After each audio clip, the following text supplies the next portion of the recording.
I mean video. She said, but I know that the Quran is clear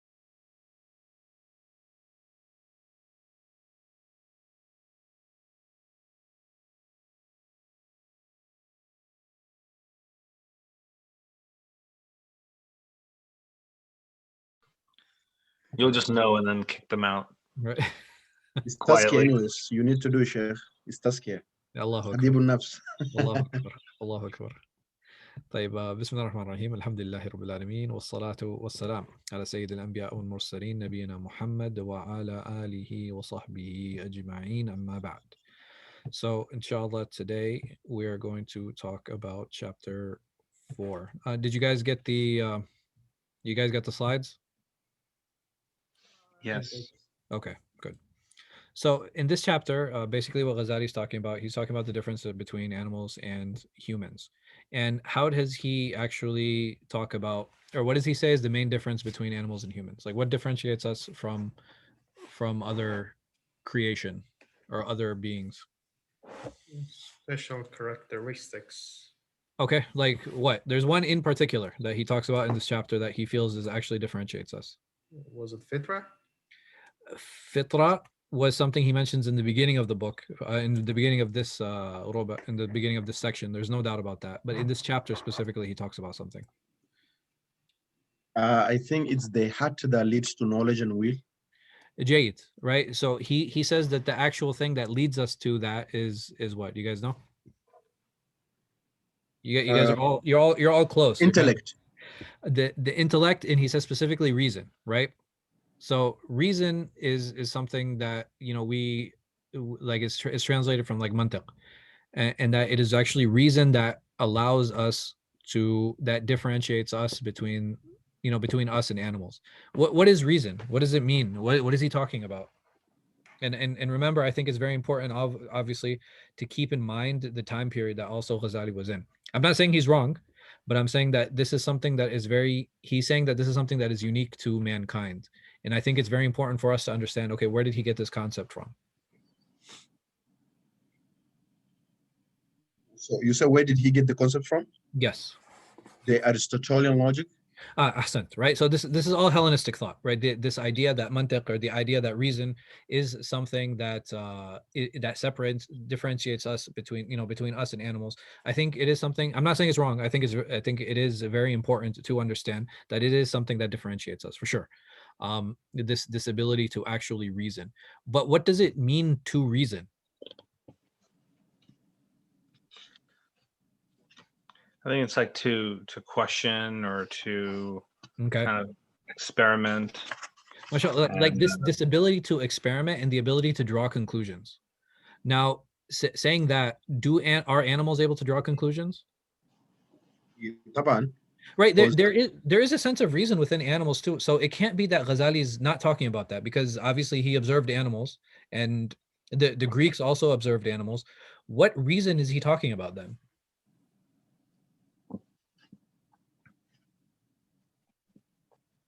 The ability to overcome your shahwa. Okay. Or no? Possibly, maybe, because can it be the ability to control those three animalistic characteristics? I think so. In using logic and reason to define that and determine that, I think that's very reasonable. What else? Well, I don't know if it's the same thing, but basically he said, it's very natural for us if we just follow our desire or whatnot. We may want to do one thing, but then when we have knowledge of something or experience, or we've reflected upon it over time, we might hold back our desires for for the better, right? Because out of experience, we know that our desire to do something, in the short, it may be short-term base, and it's based on our knowledge, we know something better is out there. Yeah, mashallah. Well, I think it's very good. It's very close to what Uthman said, in the sense that it is reason is the ability to basically contain those three. I'm sorry, somebody was going to say something. Did somebody have a comment? I thought I heard somebody say something. No. Okay. So basically, this idea or this reason is it's not just the ability to draw conclusions, right? We said that this is something that we find even in animals, right? They can draw conclusions, but the ability to actually put our shahwa, to put our desires, to put our anger, and even to deal with the sense perception that we have in a way that allows us to draw conclusions on the world around us and the world that's outside.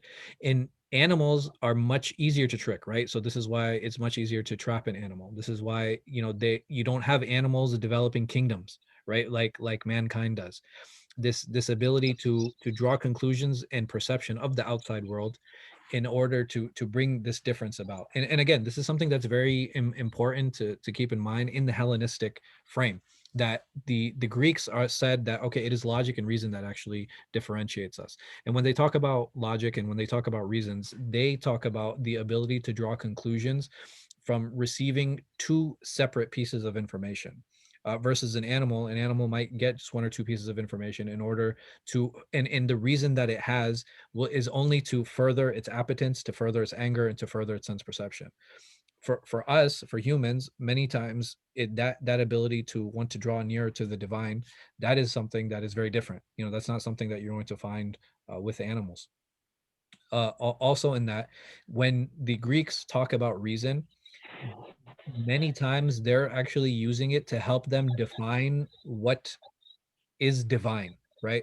So when they use reason, it's to help them define how do I determine what a divinity is? How do I determine what a god is? How do I determine what this being is? So it is something that's really important that Ghazali, he spends a lot of time on, again, because there was a lot of Greek translations that were coming in. Not to say that any of it is wrong. I think a lot of it is, they're very good arguments and they're very good decisions. They're very good discussions to have. So he talks about the two types of knowledge. He talks that which is acquired through reason and instruction, and that which is acquired through revelation and unveiling. What do you guys think about this? And what is he talking about? The first is quite the reason and instruction. No, let me revelation link. No, let me begin with the second one. So he brought the example of prophets as someone who hold revealed knowledge, meaning Allah giving to prophets knowledge that an ordinary man cannot obtain Mhm. just by reasoning. So that's and so to the contrast to that is the first one is something is general knowledge a man can acquire Okay. by reasoning. So what would be a good way to summarize these? If I talked about the first type of knowledge, Is and worldly, worldly. yeah, kind of, yeah. The first Okay. one is maybe worldly, and the other one is about the world to come. Okay. All right. That's good. I like that. So this can be acquired through experimentation, right? Yeah, And this can only come through the divine. through Yeah, the divine. Good. And you said that one difference. Actually, you know what? Why don't we put this here?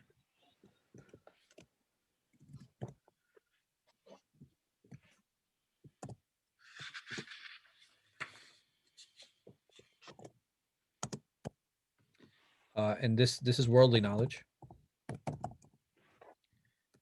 We said that this can only come from the divine.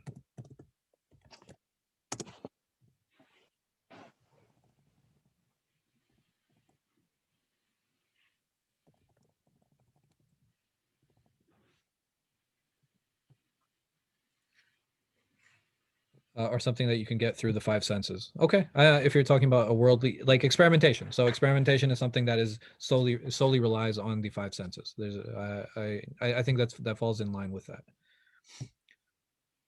Is there anything else here that we want to add here?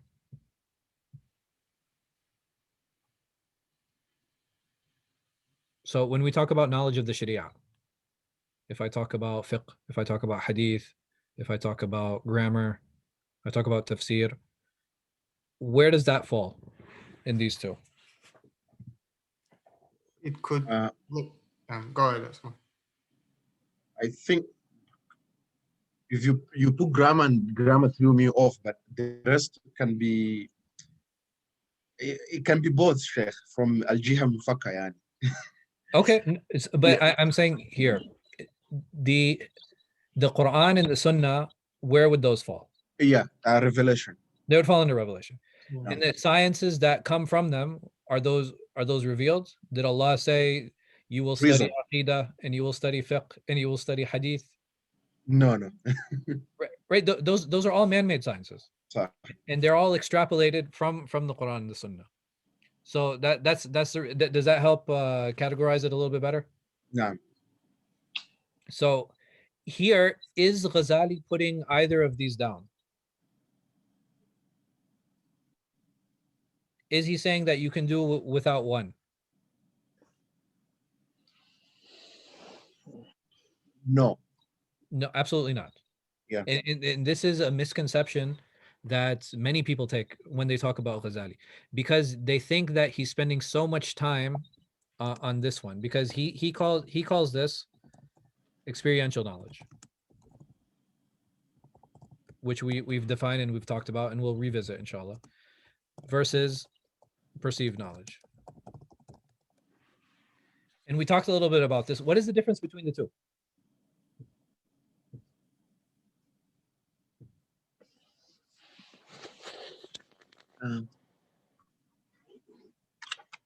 Perceived knowledge would be acquired, as Hammam mentioned, through our senses.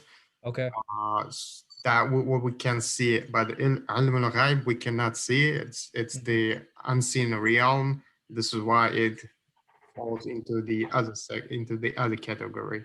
Okay, you're right. There, I just want to push back a little bit on that. So the things that are acquired by the five senses, I would say that that's experiential, right? That's experimentational, right? Yeah. That's through experiment.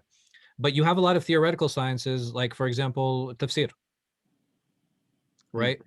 What five senses am I using there? Your memory, your intellect, your reasoning. Right. So remember Ghazali, he talks about this earlier.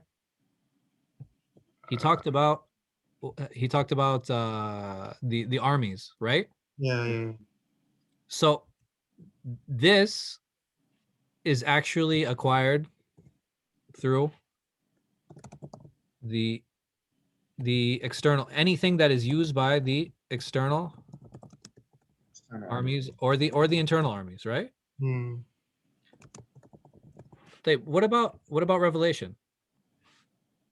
How is this acquired?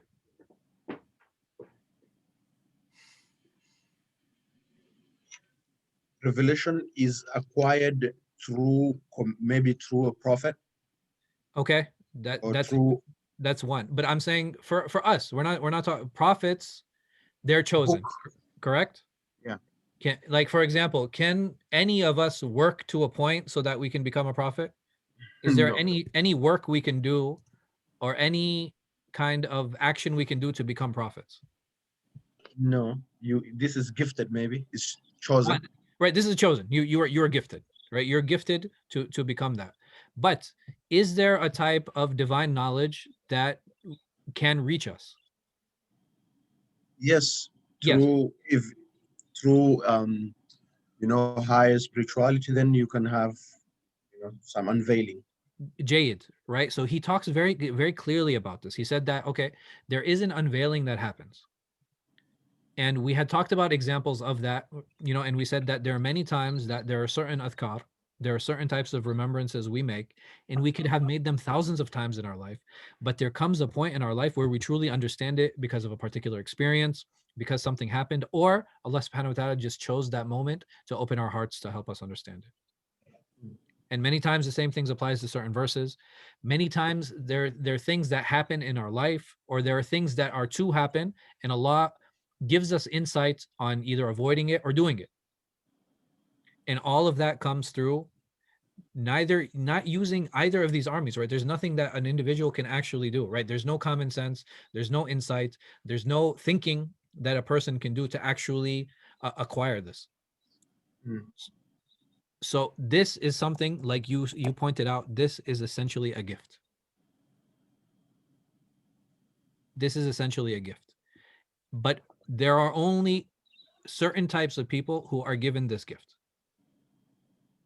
Who receives this gift? First is prophets in the hierarchy that he put.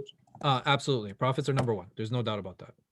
Yeah, he's someone who seeks knowledge and because in a sense, based on the reading, the person who seeks knowledge is getting closer and closer to Allah subhanahu wa ta'ala. Right. So this person is called the seeker. And you have certain terminology amongst certain circles, and this is very common amongst the Sufi circles, where they use the term the salik, the seeker. What is he seeking? Allah. He's seeking Allah. Very, very simply. Is there anyone who does not try to seek Allah? Maybe. I mean, yeah, like disbelievers probably, right? All right, but disbelievers, like these individuals aren't seeking Allah, because the thing is, even the disbeliever, and you have some of the fuqaha who talk about this, and from the Malikiyah specifically, who, like I think Qadi Iyad mentions it. He said the one who seeks, even if he is non-Muslim, right? Ijtahad, and he tried. Maybe this person will have a standing in front of Allah subhanahu wa ta'ala. But as for us, as for the Muslim, what is upon him? To constantly strive and to constantly seek. And the way that he seeks is how? Through the footsteps of the Prophet sallallahu alaihi wasallam. By following the Quran and the Sunnah. By following the way of the Prophet Muhammad sallallahu alaihi wasallam. And this is something that's really important. This is something that's really fundamental. And striving to be the salik, striving to be a seeker, is something that is very fundamental of the journey to Allah subhanahu wa ta'ala. Is there a fixed way to do this?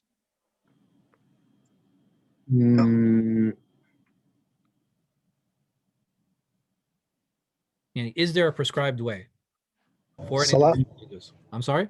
Salah. Salah is part of it, right? So the question becomes, now all of us we all share 5 pillars, yes? Yes. Naam. Right, we share 5 pillars. Outside of those 5 pillars, how do I decide on what deeds I need to do to draw near to Allah? Nawafil. Taib, how do I choose which nafila is good for me? Ya Uthman. It's it differs, but there's something, the Sufis they call mujarrabat. Okay. Something that has been, tried on, Imam Farhan tried it, it worked for him. He Yes. passed it to Uthman, it worked for him. He passed to his son, it worked for them. And this eventually transforms and it becomes what? Tariqa. This becomes a tariqah. Honestly, this actually transforms and becomes a tariqah. But that initial thing that you talked about, the tajriba that you talked about, the tariqah of the salik is very individual. And this is something that is really important to always keep in mind. That every single one of us is going to be inclined to particular deeds. And this is something that's very natural. Why is it that Allah subhanahu wa ta'ala has given us a buffet of deeds? Why? Why give such variety? And why do we find so many people doing so many different things? Everyone's looking for a path. Mumtaz. Right. Everybody's looking for a path. And not just that, everybody's path is going to be Different. The frequency is different. Well, it's going to be individual. Allah subhanahu wa ta'ala has blessed certain people with bikathrat al-adhkar, that they're constantly making dhikr. Allah subhanahu wa ta'ala has blessed certain people in their constant reading of the Quran. Allah subhanahu wa ta'ala has blessed certain people in their long prayers. Allah has blessed certain people in their constant fasting. And how do I know? How do I know as an individual that this deed is the one that is right for me? And this is the one I should focus on, or these 3 or 4 are the ones I should focus on?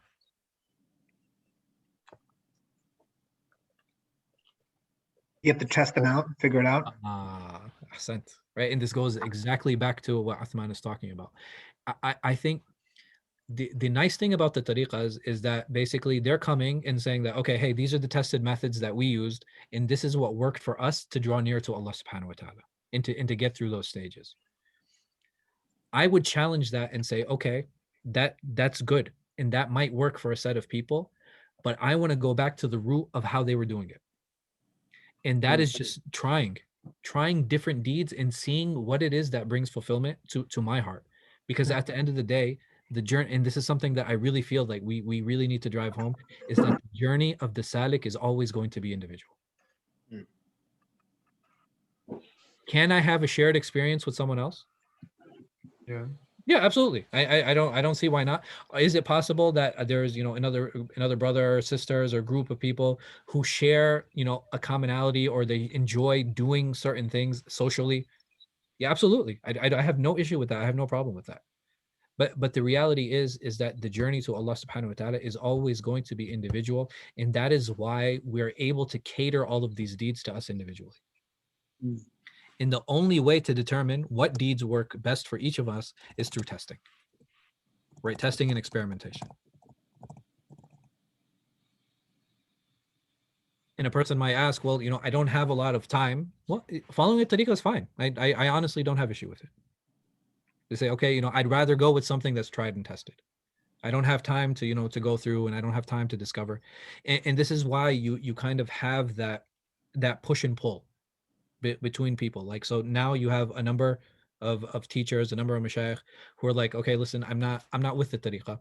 And some of them will be like, hey, this is something that's tried and tested. Why are you turning it away? And honestly, I don't have a problem with either. I think both of these are very reasonable, because at the end of the day, the journey of the salik is always going to be individual. And what works for me might not work for you. And what works for you might not work for me. And I wallahi, I really enjoy, how Ghazāli, he really presents this, and he doesn't talk about it in a group setting. He's talking to us, right? He's addressing this to the individual. This book is not meant to be, okay, hey, as a group, this is what you need to do. No, he's saying this is what you as an individual need to do to purify your heart and to draw near to Allah subhanahu wa ta'ala. And I really, wallahi, I really appreciate, the way that he words these things and the ways that he talks about them.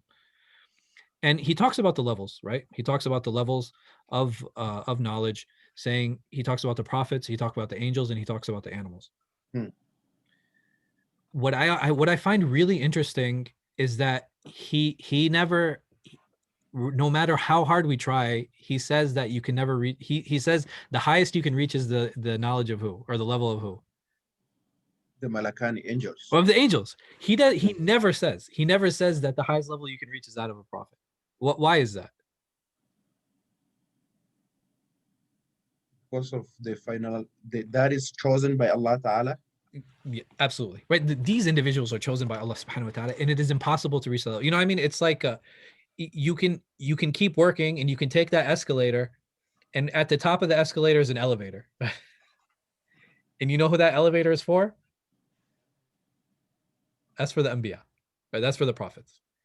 You can only get so high. You can only get so high in knowing Allah and drawing near to Him and loving Him, Azza wa Jal. But there comes a point where you say, okay, this is it. This is the final stop. After that, this is for the prophets. So I found it interesting the way that he presents this. And subhanAllah, the opposite of that, who does he liken them to? The one who doesn't take this path at all. He's like what? Right, he's just like a haywan. He's just like an animal. He's just, and the word haywan, even in the Arabic language, it's really interesting, the use, and it's just describing something that is living, right? Is a hay. And it has no purpose other than to live. That's it, right? Its purpose is just to live and to do everything to preserve that living. Versus insan, right? Versus mankind, right? That's not why we were created. That's not why we were put on this earth. I think at one point he likened it to a plant. Subhanallah. Well, and I mean, and like the examples, man, this is really beautiful. You're just living, right? You're just in the ground. You're just growing. That's because what is the purpose of a plant other than to grow? actually has benefits, some plants. No, in some plants they do benefit, you know what I mean? Like they benefit us or they'll benefit others and things. But at the end of the day, it's just the purpose is to just grow and to reproduce, right? Even the fruits that come from the plants, what is the ultimate purpose of those fruits? To attract animals to come and take the fruit and plant the seed somewhere else. But as for mankind, we have there's a greater cause that we have, there's a greater good, there's something greater that we are seeking, and that is nearness to him, Azza wa Jal. So I think we're close to the end time here, and I discussed everything that I wanted to talk about. I guess we can open up the floor a little bit for questions, inshallah. Wallahu a'lam wa sallallahu ala khayri khalqin nabina Muhammad wa ala alihi wa sahbihi wa sallam.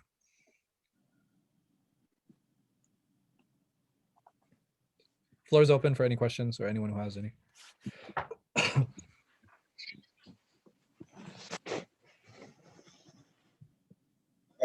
So Sheikh,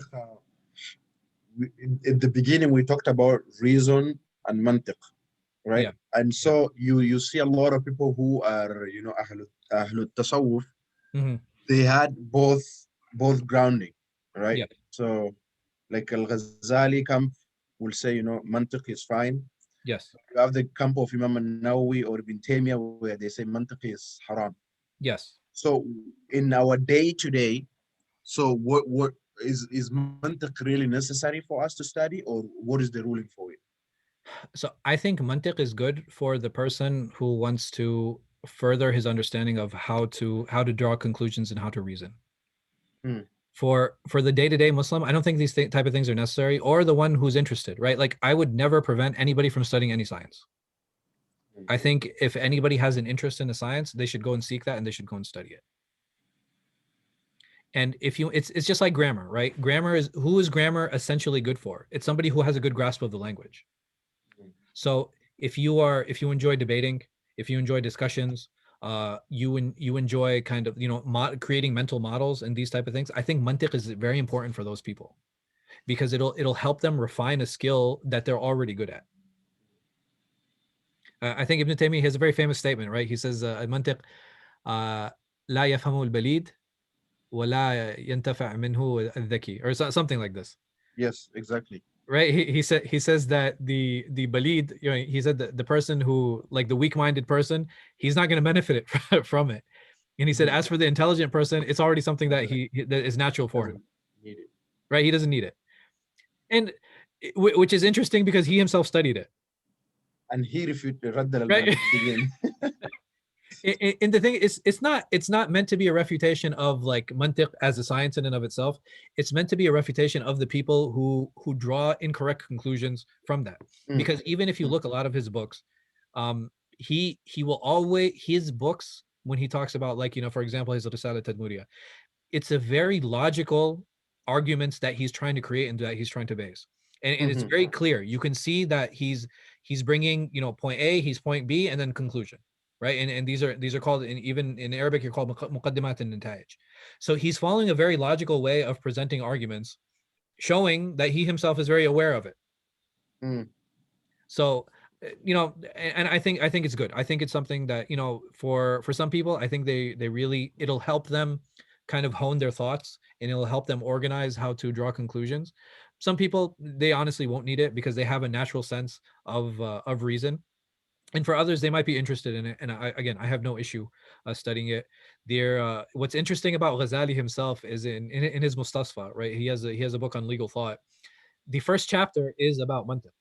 And he says that, you know, he's like, you know, you really don't need it. And if you want to skip over this section, go ahead. So I really thought that was interesting. But yeah, that's really important. But I think personally, for people who have admiration and love for Ibn Taymiyyah, yeah, I don't think you will understand his larger works, especially Dar al-Ta'arud, if you don't have no grounding in falsafa and mantiq. No, obviously, because that's who he's addressing, right? Exactly. So there are certain things, and we have to understand a lot of the early works, it was very much framed in Hellenistic thought.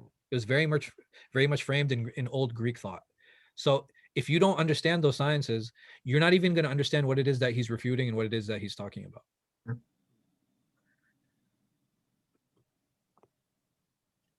And any other comments, questions?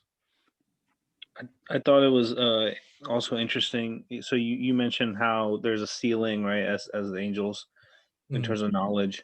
But he also said he quoted, I don't know if it's like a hadith or something, but about our heart being a vessel, Yeah. and that we can't fill it with knowledge or anything that draws us near to Allah subhanahu wa ta'ala if it's already filled with other things. Subhanallah. Well, yeah, Um, that's Jazakallah khair, man. That's really beautiful. that was a very good point. And when he's talking about other things, what is he really talking about? The dunya, maybe. So dunya, I think that's an interesting kind of side topic. Is it okay for me to love the dunya? No. Yes, within bounds. Okay, what are those bounds? Mm. If it pulls you, if it helps you to get closer to Allah subhanahu wa ta'ala. What if it doesn't help me and it doesn't hurt me? Well, if it doesn't hurt you, that means it's not distracting you either. Well, I was gonna say, Like, what if I get if it doesn't help you, then it distracts you, I think, doesn't it? But I don't know. okay, even distraction? I think it's really important to kind of put this in perspective. Loving the dunya is something that's very natural. Yes or no? Yes. Yes. Truly, no. Right? Nobody, you can have people claim like, oh, I don't care about the dunya. I don't care about money. I would say that those people are lying. Even the Prophet ﷺ, he himself, he says, "Hubbiba ilayya min dunyakum," right? So he's even putting it off. You know what I mean? He's trying to show that it has been made beloved to me from your worldly things, right? He's distancing himself, but even he's saying that these things have been made beloved to me, and he said al-tibun nisa, right? He said nice smells and women. So there are things in this world that he himself admits to enjoying. So what about us? And there are so many hadith, right? The Prophet said if you gave the son of Adam 2 plots of land, he would ask for a third. You have other hadith that's saying that the only thing that fills the stomach of Ibn Adam is, you guys know the hadith? Dirt. Is dirt, right? Like he wants to keep consuming, and he will keep consuming. The only thing that satisfies hunger is death. Mm. So I mean, all these things, it's very natural. But the question comes in now, like, okay, what is the boundary of that? At what point does my love of worldly things become haram?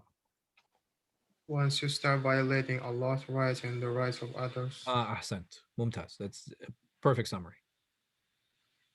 And meaning that if I'm indulging in something, but I'm still taking breaks for prayer, right? And my family is being taken care of. Yes, labas.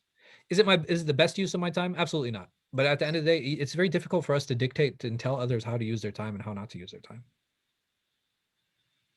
And this goes back to another point where the journey of the individual, remember, the journey of the individual is the journey of the individual, right? I don't dictate to other people how to take their journey.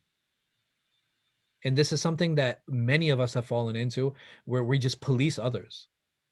And we're always looking at what other people are doing. At any point, up until the reading now, do you find Ghazāli telling us on how to look at other people? No. Absolutely not. Right? This entire section, and he'll continue doing this, it's a complete internal, introspection. He keeps telling us to look at ourselves, look at yourself, look at your heart, look at what you're doing, look at your actions. He's not telling, he's like, go look at his actions or go look at her actions. And even the examples he give is just meant to be examples to show us on how to better ourselves. So I think we really need to remove this concept of trying to police others. I remember a brother coming into my office one time. He's like, Sheikh, man, there's this brother, he was praying next to me. And he said, when you came up from sajda, he was still in sajda. And when you went back into sajda, then he came up and he went down. He's like, what about his prayer? He's like, what should I say to him? I was like, nothing, akhi. Focus on your prayer, man. This is a sickness that unfortunately has just come, and it's pervasive. Really, it's pervasive to the ummah. And that we've stopped focusing on ourselves and we started focusing on others. SubhanAllah. I remember a brother asked me one time, he was talking about even financially, and I was like, it's amazing how us as a ummah, we've flipped the perspective of two very important things. I said financially, when we should be looking at helping the community, we're only looking to help ourselves. And I said spiritually, when we're supposed to help ourselves and focus on ourselves, we're busy looking at others. And it's just amazing how these perspectives have switched. Because someone might say, okay, well, if you're looking to help the community, how are you going to help yourself? Like, you're not a part of the community, right? Like we're all members of the community, and if we uplift the community, like, you know, we are part of the community. We'll also uplift ourselves. And then spiritually, we've just have this outward look, and as soon as you turn that spirituality outward, all it is arrogance. That's it. It's nothing else. This is not the way the Prophet ﷺ dealt with his companions. This is not the way that we should be dealing with each other. And I ask Allah subhanahu wa ta'ala to protect us. So with that, I guess that's all the comments that I wanted to make. If we have any other questions, you guys, always, you're welcome to share them in the chat. We got a few minutes now. If you guys have any last minute questions, inshallah, otherwise we're going to close up. Are we reading chapter 5? Yeah, chapter 5 for next week, inshallah. Okay, Jazakallah khair. At least chapter 5, I'll take a look. I might add chapter 6. I'm not sure. Sheikh, about turuq. Yes. Nowadays, I think people have to be very. And personally, I'll be honest with you. And I was raised from a tasawwuf perspective. Yeah. And the madaris and the mashayikh that I studied with are, mutasawwifin. Yes. But, as an insider, there's no one who criticizes tasawwuf more than Imam al-Ghazāli. Yes. Right? I agree 100%. And nowadays there's a lot of charlatans, Yes. I can, pose to be, I just need a jubba and shawl and I'll be a sheikh. Yeah. And I think it should be the tasawwuf, how do these you think I got you're teaching. I said, how do you think I got this job? يا حبيبي والله انت شيخي على عيني وراسي يا شيخنا. But نعم والله, this is the real tasawwuf. This is the real suluk. It's not about, to be honest with you, the Sufi Salaf thing has become a cult. Well, subhanallah. The Sufis don't do nothing. It's just come for dhikr, but the dhikr is maybe I want to see a sister, or I want to come to this to waste time and go home. And the other side, if she's bringing you closer to Allah, what's the problem? Allahu Akbar. And I'm good, and I graduated from that, alhamdulillah, and I'm taken. Unless we say mathna. No, I mean, for me, I agree with you 100%. And this is one of the problems that I have with the modern tariqas, is that I feel it's very cultish sometimes. And this is what scares me about them. But you have to understand, all of the groups that we have in the Muslim world today, one of the main reasons that people ascribe to them is usually not for spiritual or religious reasons. It's usually for social reasons. Because they're looking for a group to accept them. And when you get into a tariqa, or whether you get into the Salafis or into the Azharis, or into the Qarawiyyin, it makes you feel socially accepted and you feel like you're part of a group. One of the big things that bothers me in Ghazāli, I don't think he talks about it here. I think he talks about it in his Munqidh. He actually complains about how the clergy are dressed. Yes. And he talks about, like, they have this dress and they're followed by this entourage. And if you think about it, he's complaining about the same cultish tendencies. And this is the same thing that we're complaining about today. It's just that, you have these huge personalities and they just rise up so quickly through the ranks, and then people just follow them like crazy. And this is the reason Ghazāli left, right? This is why he left the Madrasa Nizamiyya. He just saw all this culture stuff and he's like, no, this can't be right. And he left, and that's why he wrote even the title of his book, Iḥyā Ulūm al-Dīn, that he wants to revive the Islamic sciences. And he was 5th century. Like, you're not talking about like, last year. You're talking about 5th century. And at that time, he's talking about reviving these sciences, talking about the heart and the soul and the spirit is completely gone. And wallahi, we find the same thing today. So I'm sorry, Zishan. You forgive my rant. You raised your hand. I think Zishan's not able to speak. He might be muted. Khalas, I'm sorry. Oh, here we go. There you go. Yeah, go ahead. Oh, Zafar. I'm sorry. Welcome, sir. I didn't raise my hand. I'm good. I'm listening. Oh, okay. Khalas. I know I saw your hand raised, and Thanks. that was it. I thought you were going to jump on me and be like, no, we have to join a tariqah. What's wrong with you? No. It's like, stop misguiding the people. But wallahi, I mean, listen, the tariqas are based on exactly what Uthman had mentioned. These mashayikh themselves, they were trying different ways in order to draw near to Allah subhanahu wa ta'ala. Somebody saw them, somebody recorded it, and they said, hey, it worked for him. There's a good chance that it can work for us too, and it possibly can.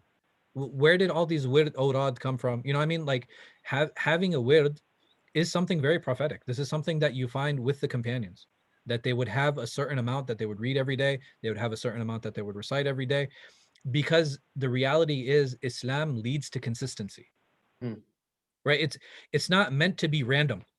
That, and I, subhanAllah, meant, like, I've heard certain mashayikh and like certain students of knowledge claim like your adhkar have to be random. Like you can't have a schedule for them. Just make it up. Yeah, just you have to. If you do like istighfar on a Tuesday at 3 to 3:15, it can't be every Tuesday. It has to be a different time. It has to be a different thing.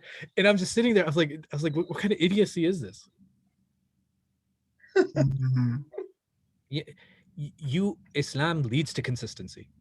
It brings consistency, and it anchors our lives.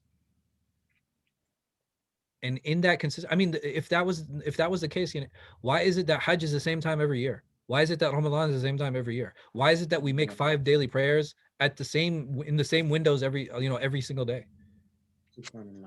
Yeah, Islam is meant to bring consistency to all of our lives. And the only thing that takes us away from that consistency is when we step away from those obligations. So, inshallah, like I said, forgive my rants. I have no beef against the tariqa people or the anti-tariqa people. Like you do yo. You know what I mean? I think everybody needs to do what draws them near to Allah subhanahu wa ta'ala. Just make sure that whatever path that we take as individuals, that is a sincere path. And many times we have to make sure that we're being honest with ourselves. Mm. And really questioning ourselves on why is it that I'm choosing this way, or why is it that I'm choosing that way?